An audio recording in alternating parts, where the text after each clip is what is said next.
हाँ, तो आज का जो टॉपिक है हम कोशिश करेंगे कि शॉर्ट में आप लोगों को बताएंगे कि राजनीतिक स्थिति क्या थी 18वीं सदी के भारत का, है ना। तो राजनीतिक स्थिति अगर शुरुआत होगा तो उस समय जो मुगल साम्राज्य थे या मुगल बादशाह थे, तो हम लोग वहां से शुरू करेंगे। तो आप लोगों को पता है कि 1707 ईस्वी में औरंगजेब की मृत्यु हो गई, है ना।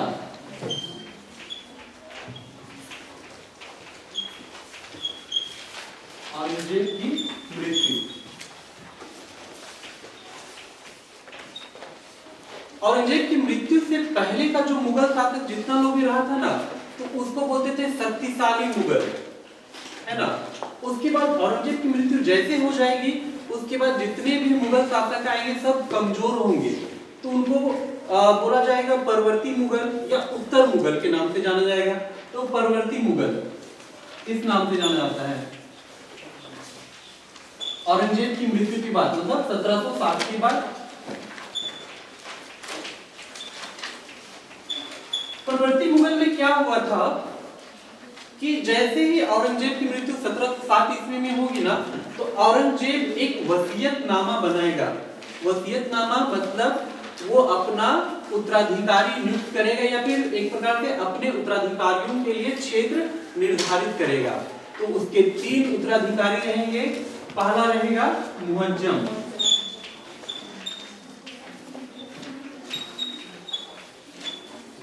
ठीक है, दूसरा आजम और तीसरा रहेगा कामराज।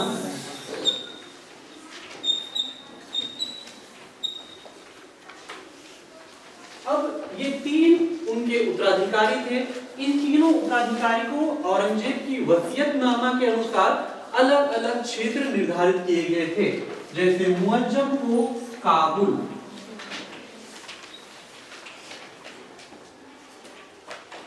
कामबख्श को बीजापुर और इनको गुजरात। इस प्रकार ये तीनों को क्षेत्र बांट दिया गया था। आजम और कामबख्श तो खुद से कि उनको सही जगह मिल गया, वो वसीयतनामा के अनुसार जो क्षेत्र निर्धारित किया गया है उससे वो संतुष्ट थे। लेकिन एक व्यक्ति जिनका नाम था मुअज्जम, वो काबुल जो वसीयतनामा में जो बंटवारा हुआ था उसका वो विरोध कर रहा था। वो बोल रहा था कि नहीं, बंटवारा तो हम भी चाहते हैं लेकिन इस ऑर्डर पर नहीं जिस ऑर्डर पर यहाँ पे किया गया है ना। तो मुअज्जम का इन दोनों भाइयों से क्या होगा, मतभेद होना शुरू हो जाएगा कि अच्छा कि हम लोगों को अच्छा क्षेत्र मिला है और मतलब आप लोगों को अच्छा क्षेत्र मिला है, हमको खराब क्षेत्र मिला है। तो इससे गुस्सा होकर मुअज्जम और आजम के बीच एक युद्ध होगा जिसको कहेंगे जजाओ का युद्ध। ये युद्ध होगा 1707 ईस्वी में।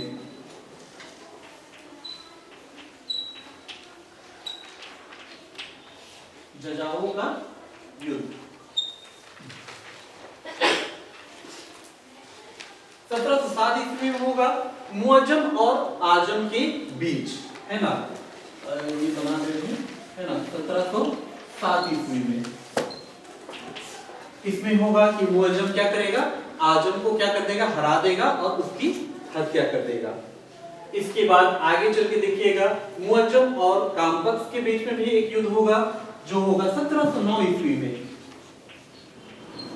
1709 ईस्वी में, है ना। किनके बीच, मुअज्जम और कामबख्श के बीच में 1709 ईस्वी में,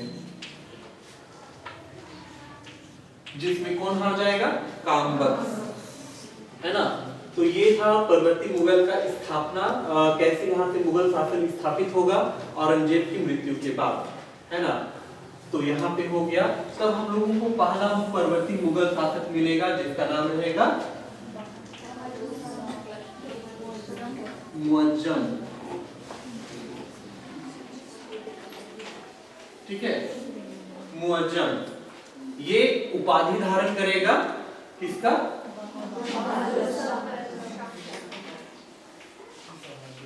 बहादुर शाह प्रथम, है ना। जैसे वो गद्दी पर बैठेगा ना, वो अपना उपाधि धारण कर लेगा बहादुर शाह प्रथम, और इस नाम पर वो शासन करना प्रारंभ करेगा। इनका टाइम पीरियड रहेगा 1707 ईस्वी से 12 ईस्वी तक, 1712 ईस्वी, ठीक है, 1707 से 1712 ईस्वी।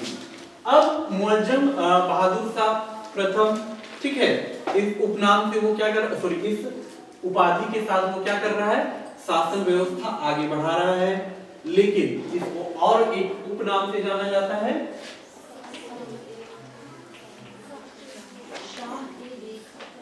शाह ए बेखबर।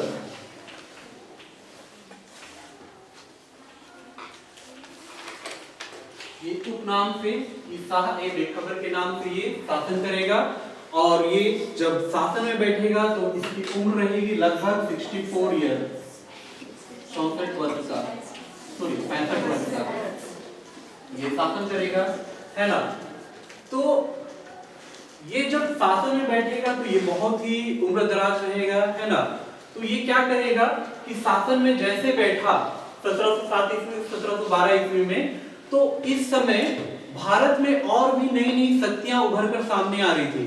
तो इनसे ये टकराव ना करे, क्योंकि ये उम्र में बहुत ज्यादा है ना, और अभी जस्ट इसके पास उतना शक्ति नहीं है कि ये किसी से लड़ सके। तो ये कूटनीतिक नीतियों का प्रयोग करेगा। इसके लिए ये प्रत्येक क्षेत्र के जो शक्तिशाली राजा है उनके साथ एक संबंध स्थापित करेगा, है ना। तो ये अलग अलग क्षेत्रों में अलग अलग राजाओं के साथ कुछ नियम करेंगे, संधि बनाएंगे, है ना। तो सबसे पहले इसका रहेगा सिखों के साथ ये क्या नीति अपनाएगा, सिखों के साथ। तो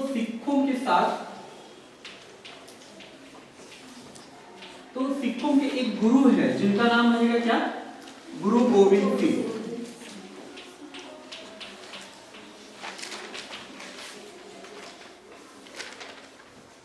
गुरु गोविंद सिंह।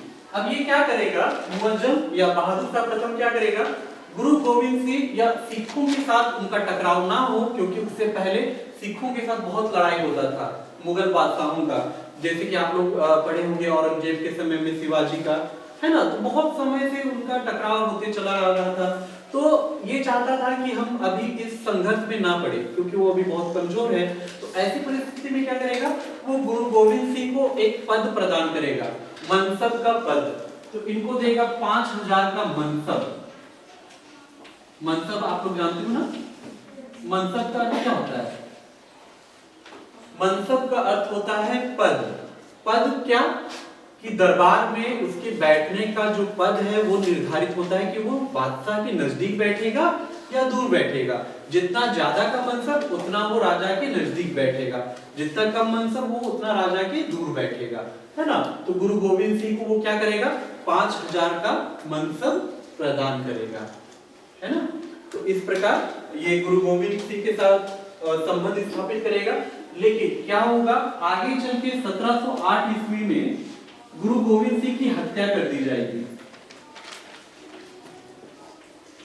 ठीक है। एक नांदे नामक स्थान है, वहां पर गुरु गोविंद सिंह की हत्या हो जाएगी, है ना। तो बादशाह जैसे इसकी हत्या हो जाएगी तो उसके बाद एक नया शासक आएगा या फिर नया सिख अनुयायी आएगा जिसका नाम रहेगा बंदा बहादुर, है ना। तो बंदा बहादुर इनके साथ भी ये अच्छा संबंध बनाए रखना चाहेगा,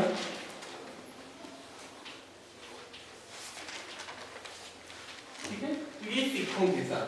फिर इसके बाद ये क्या करेगा, मुअज्जम दूसरा क्षेत्र के राजा, है ना, जाट राजा, है ना, जाटों के साथ संबंध स्थापित करेगा,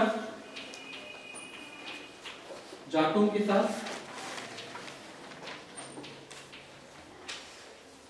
तो जाट सरदार जो रहेंगे सूरजमल,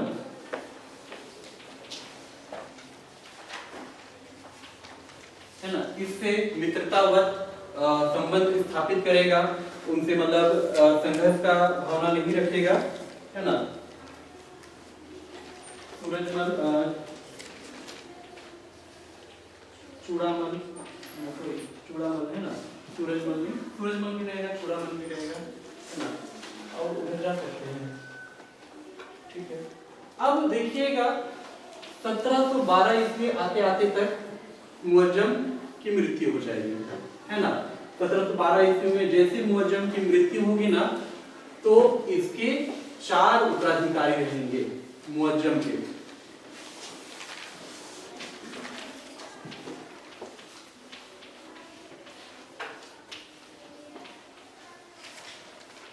मुअज्जम का 4 उत्तराधिकारी कौन कौन है? अजीम उस्तान,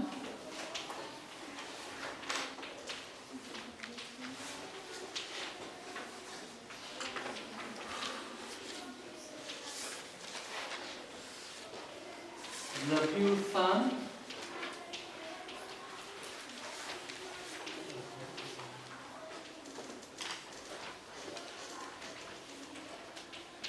जहांगीर का,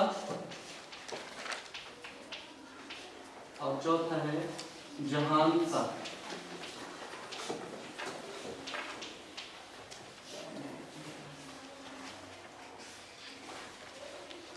तो 1712 ईस्वी में जैसे मृत्यु होगी किसकी? बहादुर शाह प्रथम की, तब उसके 4 उत्तराधिकारी फिर से उत्तराधिकार के लिए संघर्ष करना प्रारंभ कर देंगे। अजीम उस्तान, रफी उस्तान, जहांगीर शाह और जहान शाह। ठीक है, ये चारों है, चारों में से जीत किसकी होगी? जहांगीर शाह की। ये अगला गद्दी में बैठेगा। लेकिन इनकी मृत्यु के बाद कहा जाता है, एक विद्वान है सर सिडनी ओवेंस, वो बोलते हैं कि बहादुर शाह अंतिम ऐसे मुगल बादशाह थे जिनके संबंध में कुछ अच्छी बातें कही जा सकती है ना। इनका कथन है सर सिडनी ओवेंस का, है ना। और कहा जाता है जब बहादुर शाह प्रथम की मृत्यु हो गई थी, तो उत्तराधिकार के लिए जब लड़ाई हो रहा था, तो बहादुर शाह प्रथम को लगभग 1 महीने तक दफनाया नहीं गया था, है ना। मतलब उनका जो शव था वो लगभग 1 महीने तक क्या था, ऐसे ही पड़ा हुआ था, है ना। तो बहुत ही क्या बोलते हैं, एक प्रकार से जो उत्तराधिकार का युद्ध होता है बहुत ही भयावह होता है। ये रिश्तों को तार तार कर देता है ना। जिसमें अपने ही पिता का क्या है, शव को 1 महीने तक नहीं दफनाया जा रहा है। बहुत ही क्रूर बात है। हाँ, किन्हीं को कोई क्वेश्चन? ठीक है, तो हम लोग नेक्स्ट शासक बढ़ते हैं। इधर हो गया ना, एक एक करके सारे शासकों के बारे में हम आज ही बता देते हैं, खत्म कर देते हैं पूरा। अब नेक्स्ट शासक बनेगा, उनका नाम रहेगा जहांगीर शाह। जहांगीर शाह, इनका टाइम पीरियड रहेगा 1712 ईस्वी से 1713 ईस्वी, लगभग 1 साल तक शासन करेंगे ये, है ना। जहांगीर शाह, इनका उपनाम रहेगा लंपट मूर्ख।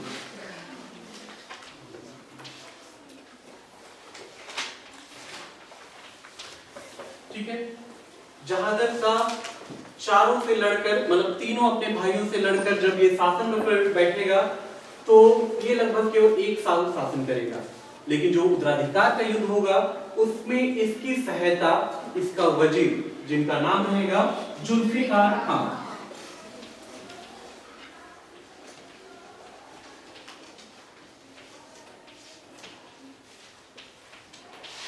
ये जुल्फिकार खान की सहायता से बादशाह का पद प्राप्त करेगा। ये इसका वजीर रहेगा, साथ ही ये ईरानी से रहेगा, तो ये ईरानी गुट का रहेगा। ईरानी गुट का रहेगा जो जहांगीर शाह को शासन में काम करने के लिए सहायता प्रदान करेगा। ठीक है, अब जहांगीर शाह भी जब सत्ता में आया तो ये भी तो बाकियों से अच्छा संबंध बनाए रखना चाहता होगा ना, कि सिखों के साथ, तो सिखों के साथ क्या क्या संबंध बनाएगा? सिखों के साथ ये एक नीति बनाएगा कि सर देशमुख, है ना, ये क्या करेगा जहांगीर शाह, सिखों को सर देशमुख का अधिकार तो देगा, लेकिन वसूलने का अधिकार कौन रखेगा? स्वयं रख लेगा, है ना। सिखों के साथ सर देशमुख का अधिकार देगा, सॉरी, चौथ वसूलने का अधिकार देगा।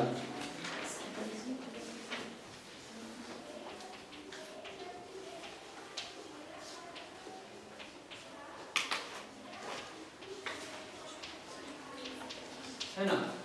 तो जहादर शाह सिखों के साथ अच्छा संबंध बनाए रखने के लिए चौथ वसूलने का अधिकार दिया जाएगा। किनको? सिखों को। चौथ क्या है? भूमि का 1/4 हिस्सा किसको देना है टैक्स के रूप में? सिखों को, है ना। ये वसूलने का अधिकार दिया जाएगा। लेकिन सर देशमुख मतलब बड़े भाई वाला जो टैक्स लेता था वो वसूलने का अधिकार इनसे छीन लिया जाएगा। ठीक है। दूसरा क्या करेगा जहादर शाह? इजरा व्यवस्था को लाएगा। इजरा व्यवस्था। इजरा व्यवस्था क्या है? तो इजरा व्यवस्था है एक प्रकार से ठेकेदारी वाली व्यवस्था, मतलब ठेका किसी को दे देना ठेके में ताकि वो कर वसूल करके बादशाह को प्रदान करे।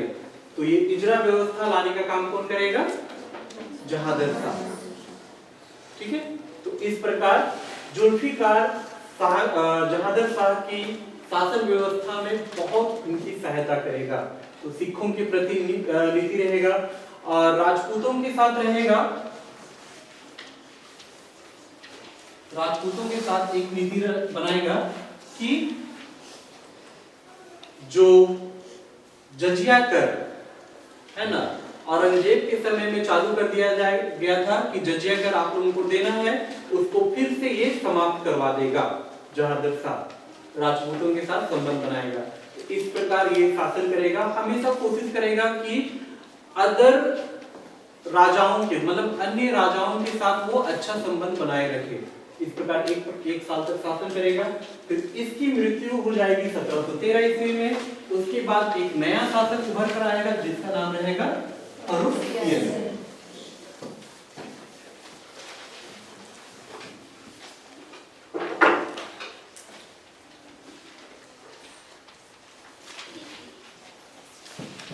फर्रुखसियर इनका टाइम पीरियड रहेगा 1719 से 13 से 1719 ईस्वी। ठीक है। ये रहेगा फर्रुखसियर। इसका उपनाम रहेगा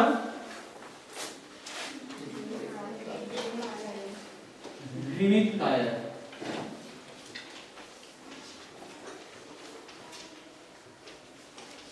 ठीक है। तो फर्रुखसियर ये रहेगा अजीम उस शान का बेटा, इसका बेटा रहेगा फर्रुखसियर। इसका जन्म होगा बिहार में। फर्रुखसियर का जन्म बिहार में होगा और इसको राजा बनाने का जिम्मेदारी लेगा सैयद बंधु।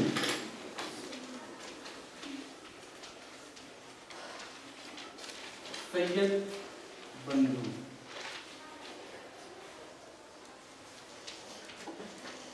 ठीक है।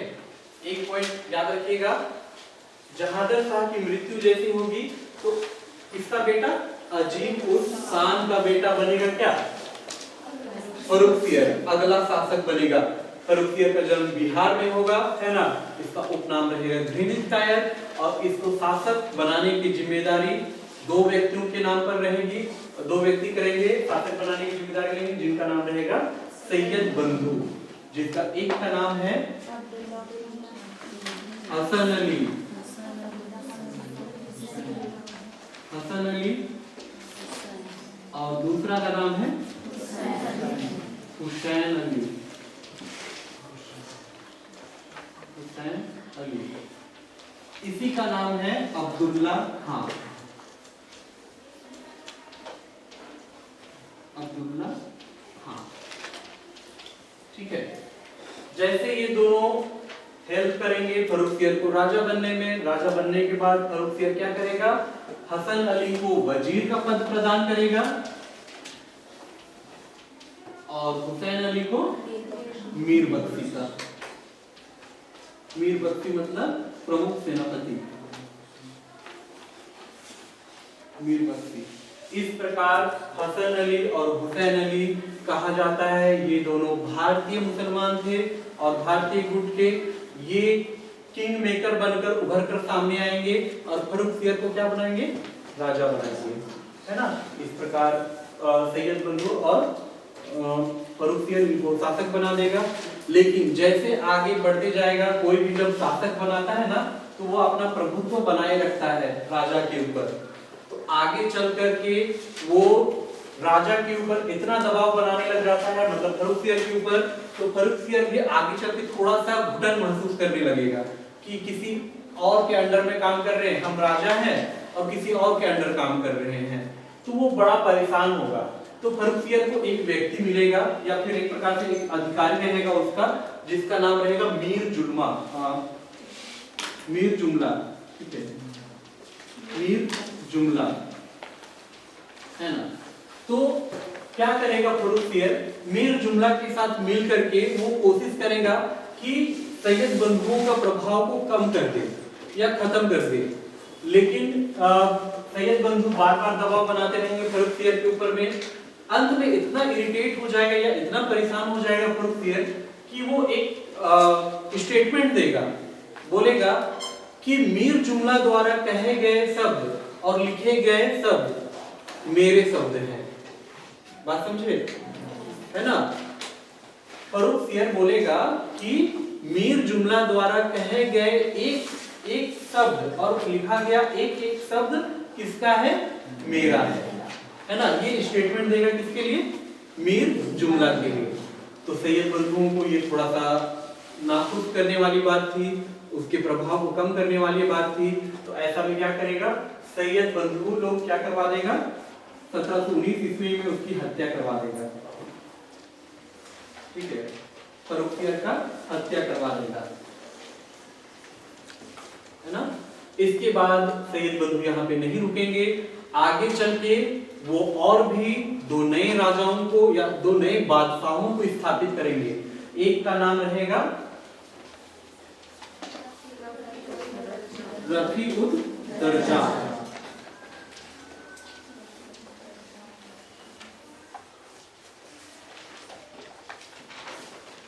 इनका टाइम पीरियड रहेगा 1719। केवल ये कुछ ही महीने, मतलब 1 महीना लगभग रहेगा, शासन करेगा, है ना। और इसकी मृत्यु टीबी के कारण हो जाएगी। टीबी है ना, जिसको हम लोग बोलते हैं खांसी शायद ना, ट्यूबरकुलोसिस, ठीक है, तो खांसी से इसकी मृत्यु हो जाएगी। तो इसके बाद फिर एक शासक को निर्धारित करेगा सैयद बंधु के द्वारा और स्थापित किया जाएगा, जिसका नाम रहेगा रफी-उद-दौला।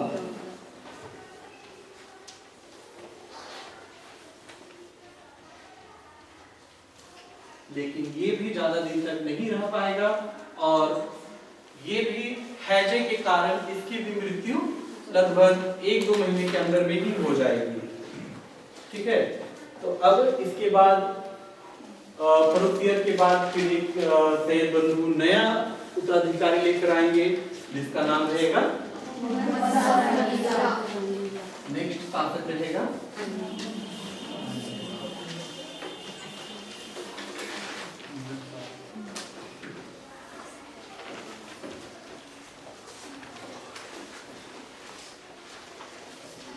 मोहम्मद शाह रंगीला।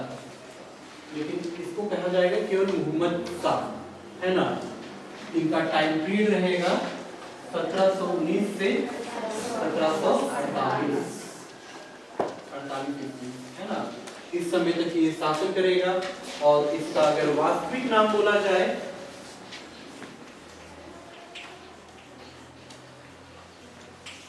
वास्तविक नाम था रोशन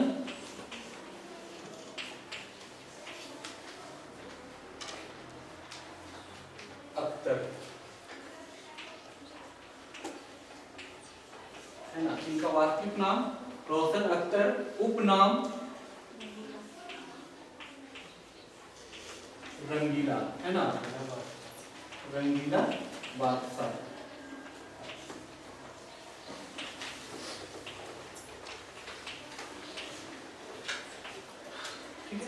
वास्तविक नाम रोशन अख्तर और उपनाम रंगीला बादशाह।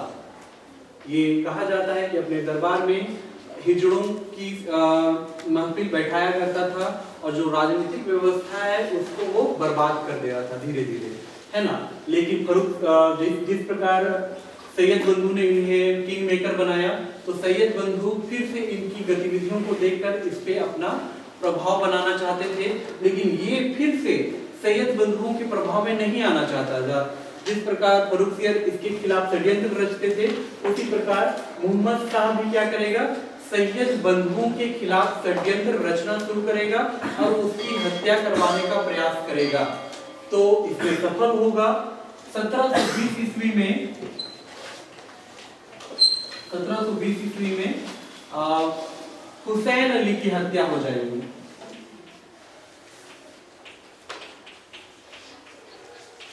हुसैन अली की हत्या, ठीक है। मोहम्मद शाह क्या करेगा, एक क्या बोलते हैं, क्या किलर है ना, हत्यारा को हायर करेगा जिसका नाम रहेगा हैदर खान।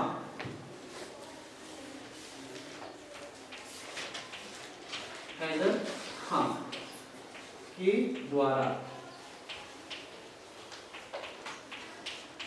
हैदर खान के द्वारा हुसैन अली की हत्या करवा देगा कौन, मोहम्मद शाह रंगीला, है ना। उसके बाद तुरंत बाद 1722 ईस्वी में क्या करेगा, हुसैन अली की हत्या करवा सॉरी हसन अली की हत्या हो जाएगी, हसन अली, ठीक है। तो इस प्रकार हसन अली और हुसैन अली दोनों की हत्या 1722 ईस्वी में करवा देगी। इस प्रकार सैयद बंधुओं का जो प्रभुत्व था, जो प्रभाव था, उसको ये समाप्त कर देगा, ठीक है। और मोहम्मद शाह रंगीला जिनका शासनकाल चलेगा 1719 से 1748, इसी समय एक ईरानी आक्रमणकारी आएगा जिसका नाम रहेगा नादिर शाह, जो 1739 ईस्वी में करनाल का युद्ध होगा, जिसमें वो मोहम्मद शाह को बहुत बुरी तरह से पराजित करेगा और उसकी आर्थिक स्थिति को बहुत कमजोर कर देगा, है ना। तो मोहम्मद शाह जैसे वो हार जाएगा तो पूरा दिल्ली का जो आर्थिक स्थिति है पूरी तरह से बर्बाद हो जाएगा। अब इसके बाद नेक्स्ट शासक आएगा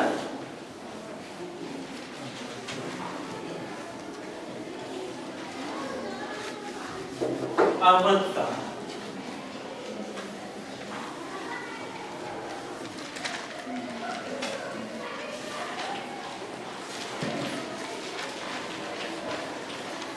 अहमद शाह, इनका टाइम पीरियड रहेगा 1748 से 1754 ईस्वी। जब अब्दाली शाह जब राजकुमार था, तब उसके समय में एक ईरानी आक्रमणकारी आया था जिसका नाम था अहमद शाह अब्दाली। उस समय पहली बार अहमद शाह अब्दाली को किसने हराया था, अहमद शाह ने। उस समय वो राजकुमार था, ठीक है। इनका टाइम पीरियड 1748 से 1754, इसमें ज्यादा कुछ नहीं हुआ था। फिर अहमद शाह अब्दाली, अहमद शाह के बाद आएगा आलमगीर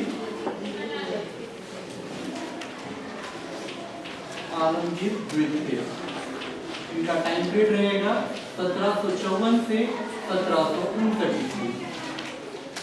ये इस समय इन्हीं के टाइम पीरियड में प्लासी का युद्ध होगा, ठीक है।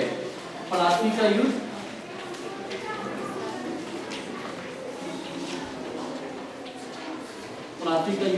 इनके टाइम पीरियड में होगा, है ना, जहां पे अंग्रेज और मुगल बोल रहे बंगाल के नवाब सिराजुद्दौला आपस में टक्कर हो गई, जिसमें अंग्रेजों की जीत होगी। प्लासी के युद्ध 1757 ईस्वी में।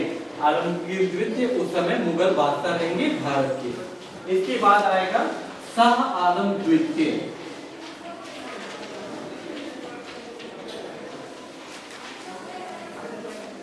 इनका टाइम पीरियड रहेगा 1759 से 1806 ईस्वी तक। इनके टाइम पीरियड में भारतीय राजनीति में बहुत सारी घटनाएं होंगी, बहुत सारी चीजें होंगी। शाह आलम द्वितीय जैसे ये शासन में आएंगे ना, तो कहा जाता है कि ये 12 साल दिल्ली में था ही नहीं, ये 12 साल भाग रहा था इधर उधर, है ना। इसका रीजन था, जैसे ये आएगा 1764 का युद्ध होगा जिसका नाम रहेगा बक्सर का युद्ध, जिसमें इसे बहुत बड़ी पराजय मिलेगी। इसकी पराजय से इसका जो वजीर है इससे बहुत नाखुश रहेगा और इसको मारने के लिए खोजेगा। तो ये मारने उसके डर से, अपना सेनापति के डर से वो दर दर भटकेगा सब तरफ। 12 साल तक वो दिल्ली से बाहर रहेगा। ठीक है, तो इन्हीं के टाइम पीरियड में कहा जाता है कि मुगल शासन का वास्तविक अंत 1803 ईस्वी में हो गया था, शाह आलम द्वितीय के समय में, है ना, जब एक अंग्रेज अधिकारी जिनका नाम रहेगा लॉर्ड लेक, जिन्होंने 1803 ईस्वी में मुगल बादशाह के पद को समाप्त कर दिया और जितने भी मुगल बादशाह है अब उनको पेंशनर बना दिया गया। किनके द्वारा? लॉर्ड लेक के द्वारा, अंग्रेज अधिकारी। तो वास्तविक सत्ता का अंत बोला जा सकता है, बादशाह पद का अंत 1803 ईस्वी में, है ना, अंग्रेज अधिकारी लॉर्ड लेक के द्वारा। ज्यादा नहीं खींचते हैं। उसके बाद तुरंत हम लोग आ जाते हैं नेक्स्ट शासक, जिसका नाम रहेगा क्या? अकबर द्वितीय। अकबर द्वितीय, इनका टाइम पीरियड रहेगा 1806 से 1837। इस समय तक ये शासन करेगा। ठीक है, एक पेंशनर के रूप में मुगल बादशाह रहेगा, लेकिन एक पेंशनर के रूप में, लेकिन किसी कारणवश इनका पेंशन रुक जाएगा। तब ये एक व्यक्ति को, जिसका नाम रहेगा राम मोहन राय, है ना, इसको ये क्या करेगा? इंग्लैंड के राजा विलियम फोर्थ के पास भेजेगा। विलियम फोर्थ, है ना, ये याद रखिएगा, विलियम फोर्थ के पास भेजेगा कि आप जाइए और मेरे पेंशन की बात करिए, है ना। तो जैसे ये इंग्लैंड के राजा, है ना,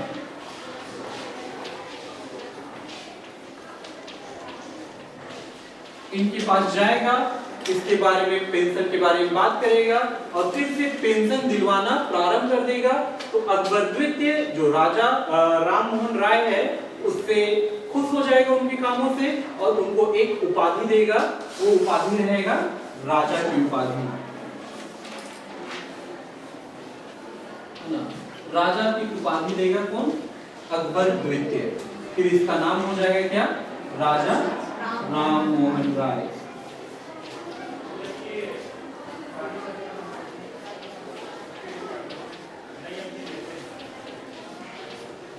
इस प्रकार फिर से पेंशन देना शुरू हो जाएगा। अकबर द्वितीय के बाद फिर अंतिम शासक आएगा, जिसका नाम रहेगा क्या? बहादुर शाह जफर।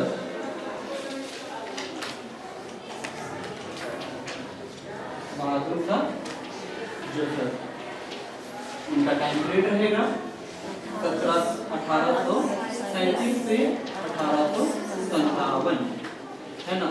इस टाइम पीरियड में ये यहाँ पे शासन करेगा। कहा जाता है 1857 में सिपाही विद्रोह में इनको नेता के रूप में रखा गया था।